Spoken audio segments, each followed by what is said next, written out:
Assalamualaikum warahmatullahi wabarakatuh. Kembali di ruang siar KPIA, bicara mengenai banyak hal tentang penyiaran. Hadir hari ini di siang yang berbahagia ini Bapak Firsa. Banyak namanya Pak ya. Banyak. Cut Lim, Firsa Agam, kalau nama KTP Safir. Ya. Itu. Beliau selain sebagai musisi, juga sebagai produser musik. Kemudian nanti kita cerita Bang, bagaimana pengalaman Abang di komisioner juga. Ya. Sebagai ketua komisioner KPIA. Mantan. Bisa menjadi pelajaran buat kami-kami yang masih muda nih. Baik, selamat datang Bang. Terima kasih atas undangannya. Assalamualaikum warahmatullahi wabarakatuh. Waalaikumsalam warahmatullahi wabarakatuh. Iya. Cerita sedikit Bang tentang latar belakang. Ini saya panggil Cut Lim aja. Cut Lim aja. Cut Lim, ya. Cut Lim itu lebih ini ya, lebih Aceh besar sekali. Lebih Aceh besar, ya. Aceh besar sekali. Aceh besar sekali, betul. Cut Lim itu. Baik Cut Lim, bisa cerita sedikit bagaimana sampai ke dunia musik, gerakan bermusiknya itu, bisa cerita latar belakang sehingga memilih dunia musik menjadi alternatif sampai hari ini. Iya, terima kasih sebelumnya untuk KPIA atas undangan pada hari ini dan sebuah penghormatan bagi saya. Dalam kapasitas saya ini sebagai seniman, ya, sebagai penyanyi, pencipta dan produser, dan juga pemilik lembaga penyiaran, dan juga mantan anggota dan ketua KPI, dulu KPID ya. Oke. Bicara keberadaan saya dalam dunia musik ataupun dunia tarik suara, ini bukan sebuah cita-cita. Ini bukan cita-cita, tapi bakat sudah ada dari kecil ya. Tapi saya tidak pernah bercita-cita menjadi seorang penyanyi dan pencipta. Okay.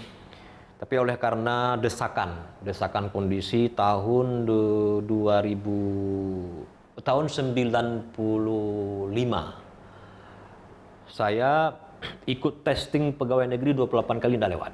28 kali? Nggak lewat. Tapi sudah melewatkan 4 orang. 28 kali dites kan? Ya, tapi saya berhasil melewatkan orang. Iya. Aneh kan? Mungkin Allah tidak mentakdirkan di situ. Iya benar juga.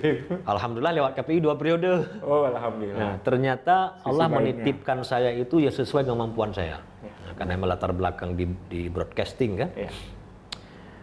Jadi akhirnya kondisi ekonomi kita boleh dikatakan sarjana penganggur, ya kan? Akhirnya musyawarah dengan orang rumah, dengan mama, saya mau ke profesi menyanyi. Karena saat itu menjanjikan.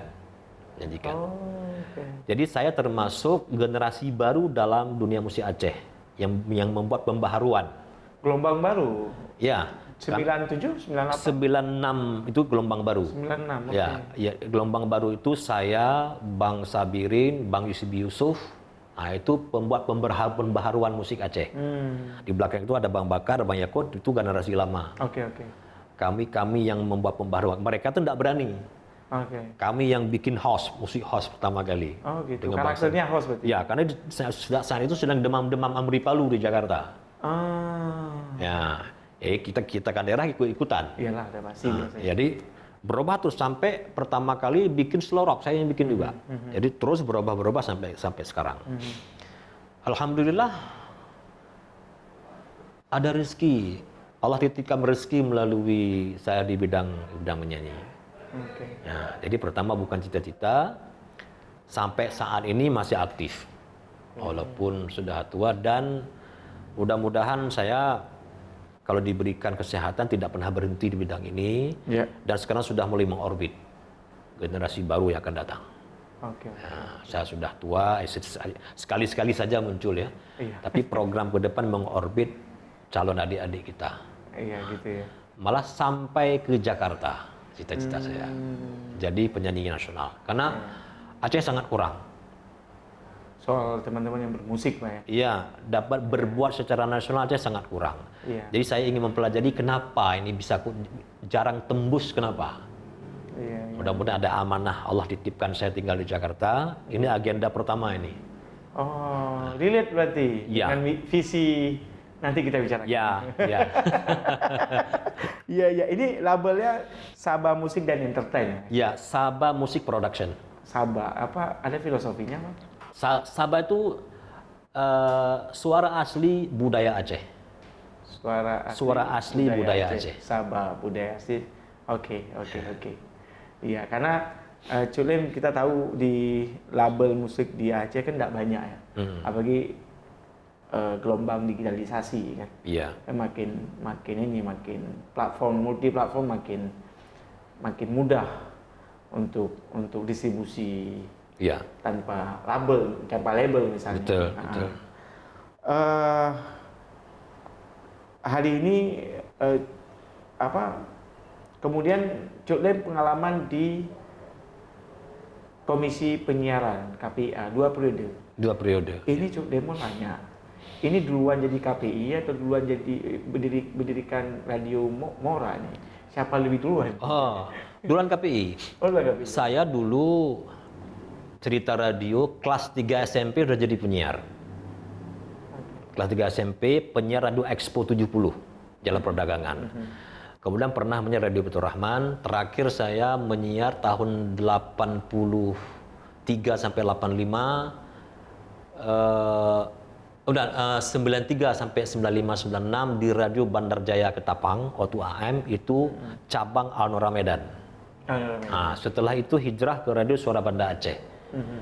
Alfa Romeo Suara Banda Aceh kena tsunami setelah itu vakum saya untuk menyelesaikan kuliah.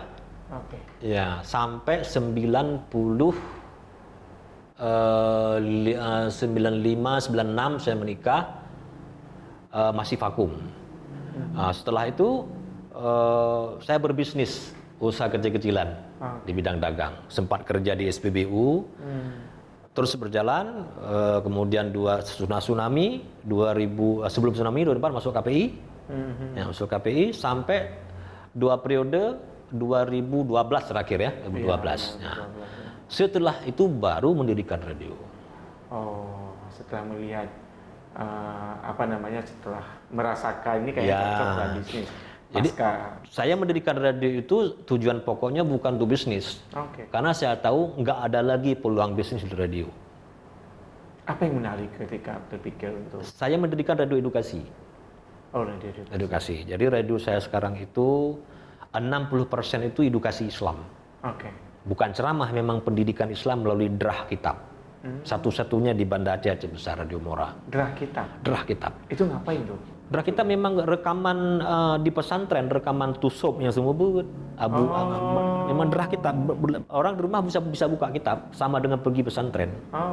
Satu-satunya di Banda Aceh besar itu. Sisanya penyuluhan hukum.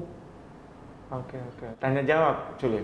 Ada tanya jawab, ada juga rekaman undang-undang, peraturan yang kita putar tiap hari untuk mengingatkan aturan-aturan tentang apa saja, undang-undang apa saja. Iya. Pasal demi pasal setiap hari kita putar, setiap menit kita putar itu. Memang belum ada kerjasama dengan instansi pemerintah untuk tahap sana, masih berat. Iya sih. Masih itu yang bisa saya lakukan sementara. Jadi memang sudah beribadah di bidang agama. Jadi nawa itu bukan cari uang. Kalau saya berpikir cari uang, udah saya tutup karena nggak ada uang. Iya. Operasionalnya lumayan, Cuk Lim kan? Melihat kondisi sekarang lumayan berat sebenarnya, lumayan berat. Karena tidak seimbang dengan pemasukan. Iya benar. Tidak. Kayak kalau seimbang sih bisa survive. Iya. Ini kan harus di top up terus berarti. Iya. Karena memang saya nawaitunya ibadah, insya Allah. Kalau perlu berutang. Tapi kalau bisnis, berarti udah nggak layak lagi kan? Betul. Oke, Cuk Lim, ini apa pengalaman selama komisioner 6 tahun berarti, 6 atau 8 tahun, Cuk Lim? 8 tahun. 8 tahun ya? Karena diperpanjang ya. Ya, ini perjalanan penyiaran kan Cuk Lim hadir hari ini, kemudian merasakan bagaimana pasca Undang-Undang 32 2002. Terus sampai hari ini kan ada yang berubah ya, ada banyak yang berubah kan. Apa yang menarik perlu kita serap dari pengalaman KPI yang lalu gitu. Apa pelajaran yang baiknya? Ya, melihat kewenangan KPI pertama yang ada di dalam undang-undang dari dulu memang tidak besar. KPI hanya konteks diberikan hak untuk mengawasi program dan isi siaran. Selebihnya itu kewenangan pemerintah. Ya, melihat itu sebenarnya tugas KPI ini lebih berat daripada pemerintah sebenarnya. Pemerintah lebih kepada legal. Ya, KPI berurusan dengan bisnis. Industri penyiaran. Bicara konten itu nyawanya lembaga penyiaran. Legal itu mudah urusan, kan tinggal bayar IPP, selesai. Cuman ya 10 tahun sekali atau 5 tahun sekali atau setahun sekali prosesinya. Belum pernah ada perdebatan apapun dalam sejarah lahirnya KPI tentang legalisasi, belum pernah ada perdebatan. Yang selalu ada perdebatan KPI dipojokkan itu tetap masalah konten. Kenapa demikian? Karena nyawanya lembaga penyiaran di situ, radio dan televisi. Itu yang kalau istilah mereka itu yang diganggu oleh KPI. Jadi pemerintah memilih yang lebih santai. Tinggal nagih-nagih saja tiap tahun kan? Nagih ini, nagih itu. Tambah lagi beban lembaga penyiaran. KPI ngawasin konten itu kalau warung kopi itu dapur kopi. Dapur kopi itu yang diganggu. Itulah jadi persoalan tiap hari. Dari dulu kan kita tetap harus mendengar suaranya asosiasi televisi kan ketika membuat P3SPS, asosiasi periklanan. Aturan-aturan KPI harus hearing mereka.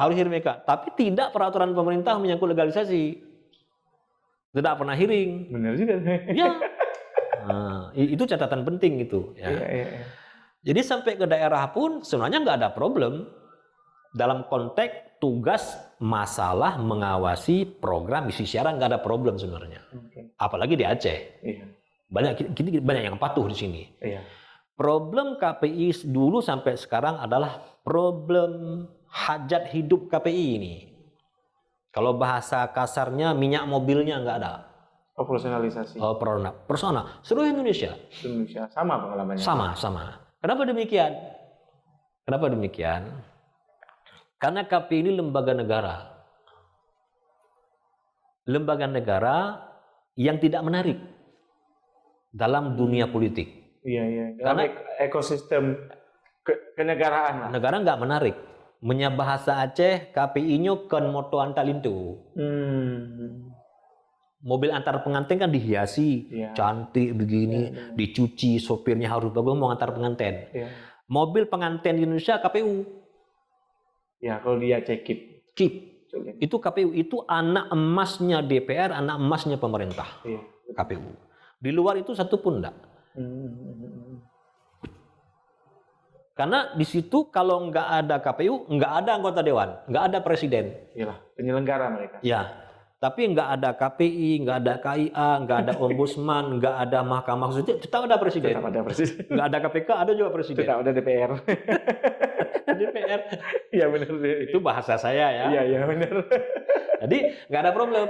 Jadi problem bagaimana sekarang ini supaya KPI itu kuat dalam konteks apa? Dalam konteks kebutuhan operasional, kekuatan daripada kelembagaannya. Dan selama ini kalau ditanya kepada saya selama 2 periode, kami dan kawan-kawan belum melaksanakan tugas KPI. Karena konsentrasi pikiran kami untuk anggaran. Kantor pindah-pindah, nggak boleh sini, nggak boleh sana. Habis sinergi untuk hal-hal yang sedang operasional ya. Rumah tangga lah ya. Kami dulu lebih sibuk daripada kontraktor. Mencari anggaran kami lebih sibuk dari kontraktor. Iya. Kalau kontraktor jelas Bang. Jelas kegiatannya, jelas muamalahnya. Seharusnya kan nggak perlu sibuk, kita sudah orang dalam punya kan, tapi tetap orang luar. Kalau cerita panjang sekali, liku-liku panjang, tapi garis besarnya itu seluruh Indonesia persoalan masih itu. Kalau memang dengan undang-undang Cipta Kerja ini sudah memposisikan KPI seperti ini perlu tanda-tanda dulu. Apakah memang dengan ini pemerintah masih menginginkan tidak KPI ini eksis? Iya. Atau memang mau libur atau mau diganti? Iya. Atau mau digabung? Iya. Ini harus cepat jelas. Kenapa? Nah, ini amanah saya ini. Amanah saya. Kenapa? Sekarang pemerintah sudah mendigitalisasikan televisi. Iya. Sekarang mau digital radio lagi. Negara orang adalah kita ketinggalan terus. Betul. Seharusnya di negara udah basi ini. Iya, sudah 15 tahun orang tinggal di- Orang udah basi sebenarnya. Benar. Kenapa saya katakan demikian, harus cepat, jangan tertinggal lagi. Tertinggal lagi ke depan nanti, 10 tahun ke depan TV tutup. Tutup lagi nanti. Tutup sendiri, nggak suruh tutup, akan tutup sendiri. Radio akan tutup sendiri. Kenapa? Nggak menarik lagi bagi pemirsa. Yang menarik mereka itu YouTube. Iya. Semua ada TV, tapi TV YouTube. Media baru. Media baru. Nah, oke, ketika itu nggak fungsi lagi undang-undang penyiaran. Karena sana bukan penyiaran.